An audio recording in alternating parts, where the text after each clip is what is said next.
Happy holidays and welcome to Lilac 10. Once a month I create a top 10 list related to anime in somehow and in some way. Since 2014 is about to come to an end, I figured today we talk about a rather interesting subject. So there's points where, even though we don't want this to happen, characters in series do die. So I figured today we can tackle that a little bit more. These are my top 10 memorable anime deaths. Fair warning to my lovely viewers out there. There are spoilers laced throughout all the entries on this list, and so if you haven't finished any of these series yet, then I suggest you stop watching this video right now. I'll give you a couple of seconds to do so. Good? Okay, let's get started. Let me ask you something. How often have you cried when terrorists died? My guess is 0 unless you've seen Terror in Resonance and the deaths of 9 and 12.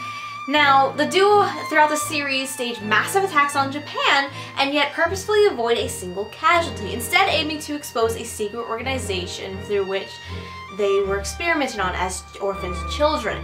However, once they succeed in their mission, they still have to pay for their crimes. After a rather heartfelt montage of the two of them along with Lisa spending time together and having fun, in the midst of negotiations with police, 12 is gunned down and 9 succumbs to whatever effects from the experiments he went through as a child. This now leaves Lisa and Detective Shibazaki behind in order for this story to be known and not forgotten. Because they didn't take any lives in their attacks, and because of the backstory we do get, this makes 9 and 12 actually much more sympathetic to the viewer.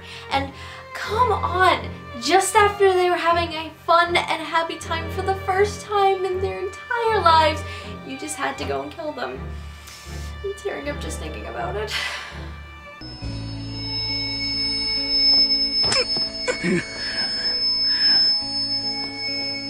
なあ、俺たちを覚えていてくれ。俺たちが生きていたこと。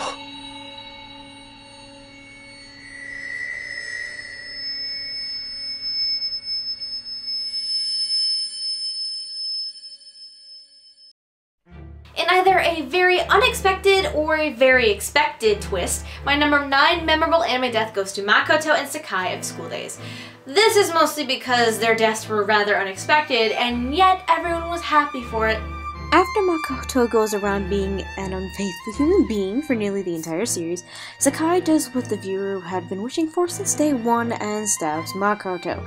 After that, Kotonoha, Makoto's girlfriend, goes to Sakai and kills her, the reason being to check and see if Sakai was actually pregnant with Makoto's child. And then Kotonoha takes off on a boat with Makoto's head tightly held to her chest as the series fades to black. As you can see, this is batshit insane and unexpected, and yet this moment is very memorable. As I said, Makoto is a piece of scum that people want to see dead at the end of the show, and Sakai isn't any better. So for a series to take that feeling and turn it into a reality is not only satisfying, but it's rather hilarious in the end. This next entry is a case of death equals popular internet meme. For Mami of Madoka Magica, her death was very unexpected because a lot of people really liked her character and were affected by her death. She died rather early on in the series and only returned afterwards in time loops and the ending. Again, what makes her death so memorable are the memes that spawn from it. Headless Mami became so popular that you can still see it floating around on the internet today. I mean, a few weeks ago I actually saw a picture of a poster of Mami on a door, and you don't really need me to tell you the rest. Can you ever really kill a vampire for good? Well, Hellsing Ultimate seems to think so, making Alucard my number 7. Throughout the series, Alucard is seen as an unstoppable and batshit insane vampire, but the Major and his organization Millennium seem to think otherwise. In the Battle for London, in the midst of Alucard's fight with Walter, something happens to him. Turns out that while calling forth all the blood in the area to consume, a little German kitty cat beheaded himself and joined the blood party. Because Schrödinger can be everywhere and nowhere, this manages to negate Alucard's awareness and existence. The end result of this is Alucard's disappearance, which could also be seen as his death. Granted, he shows up 30 years later in the last minute of the OVA, but I firmly believed he was dead, so sue me! Okay, his death was a moment that was rather memorable in the OVA series to me, which is why I had to add it to the list. Just like another entry you'll see later on in this list, my number 6 is one of those anime characters you think of instantly when you're talking about death in anime. even though he's a bit of a walking conundrum. Over the course of Trigun, Wolfwood is seen as the man with ideals that are opposite to Vash, even though he's referred to as a preacher man and is called a preacher on many occasions. After some time, Wolfwood begins to accept Vash's ideas and to become close friends. Because of his personality and his badassery, this is just a death that makes a memorable moment in the series overall. Due to his upbringing and the events that occurred prior to his death, the moment when he is in the church is not only heart-wrenching, but kind of symbolic in a way, with his weapon, which is shaped like a huge cross and that has taken so many lives, is the only thing that is holding him up after he dies with a smile on his face. Everything about this scene makes it a powerful moment in the series, and it would be wrong of me not to mention it. Was everything I did in my life a mistake? Would I be wrong now to ask for your forgiveness? I did not want to die this way!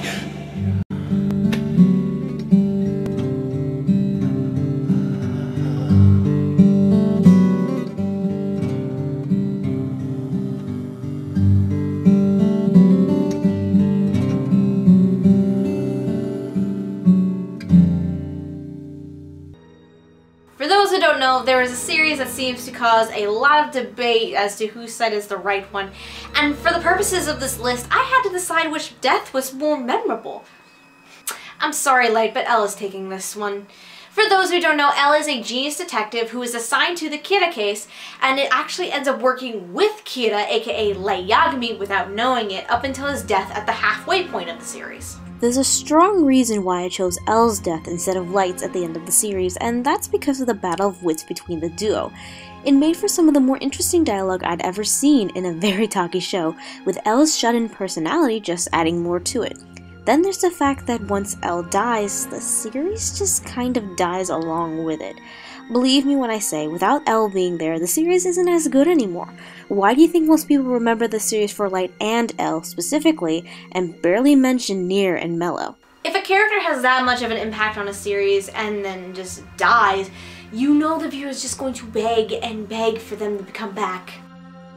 First and foremost, in terms of this next entry, I actually haven't reached this point in the series. Okay, you may call this cheating, but I'm at least aware that this happens, and the internet tends to spoil everything.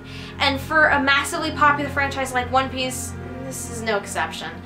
My number 4 memorable anime death goes to poor Gezdi Ace. Now, as the adoptive older brother of Luffy, Ace is seen as the opposite in terms of personality and yet similar to Luffy in mannerisms and ideals. After his capture by Blackbeard, he is sent to be executed by the Marines. However, Luffy, as well as Whitebeard, try to stop this from happening. Sadly, it's not meant to be, because during the massive fights at the Marine base, Ace takes a hit meant for Luffy and dies from it while in his little brother's arms. What makes this even more tragic is we find out the true identity of Ace shortly after his death. He was the only child of Gold D. Roger, the king of the pirates. It's the brotherly affection and the bond Ace and Luffy share, along with his identity, that makes Ace's death something saddening and memorable. And once I catch up and know the context of everything, I can promise you the tears will just turn into waterfalls. Although many of these list contenders are ones that everyone says they do or do not want to see dead, if I had to be selfish a little bit in my number 3 pick, personally I say that Wolfgang Grimmer is one of the most heart-wrenching. We don't get to meet Grimmer until the second half of the series, and yet he's one of the most kind and troubling characters in Monster's arsenal. This is because, like Johann and Roberto, Grimmer was actually experimented on as a child at Kinderheim 511. Because of this, over the course of his storyline, he questions himself as to his emotions, along with the appearance of the magnificent Steiner. Grimmer is a very kind person who, in the end, finally remembers what it's like to cry, with the scene that follows this both saddening and yet a satisfying end for his character. I'm crying, but it's not because I feel my life fading away. These tears are streaming down my face because I'm crying for my son. You can't just erase people's feelings. It's as if my emotions were lost somewhere hundreds of miles away. It's as if they were sent long ago in a letter that was always intended for me. So this is what true sadness feels like. It feels a lot like happiness.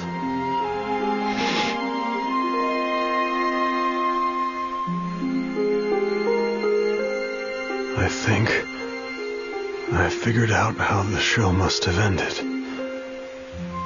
The magnificent Steiner. He probably became human again.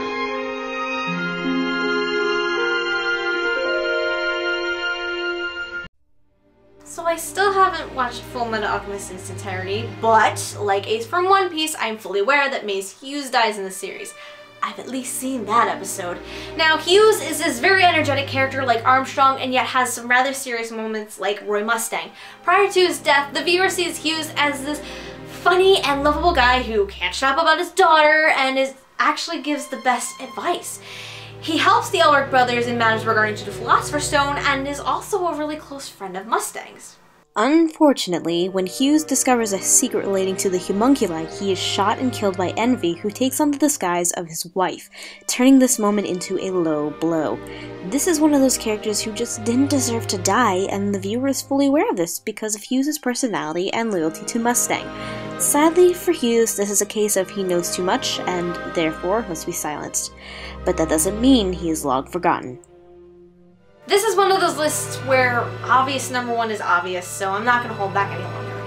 Spike Spiegel from Cowboy Bebop is a space bounty hunter who, throughout the course of the series, we get to learn about his dark past. In the final episode of the series, he confronts Vicious, an old comrade of his, in order to take him down and put an end to his torment once and for all. In the process of all this, Spike takes a hit from Vicious, resulting in the death of both characters.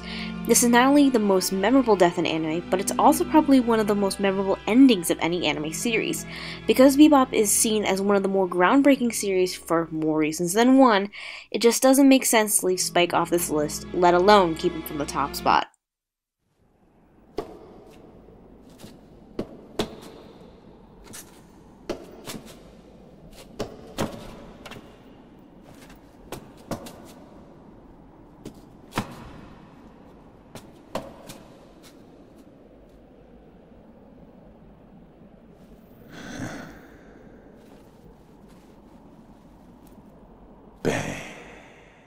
There you have it, my top 10 memorable deaths in anime. On a lighter note, let me know what your lovely holiday plans are in the comments below. Don't forget to like, favorite, subscribe, and all that jazz, and check out Lilac Anime Reviews for much more. Until next time, happy holidays, and otaku on, my friends.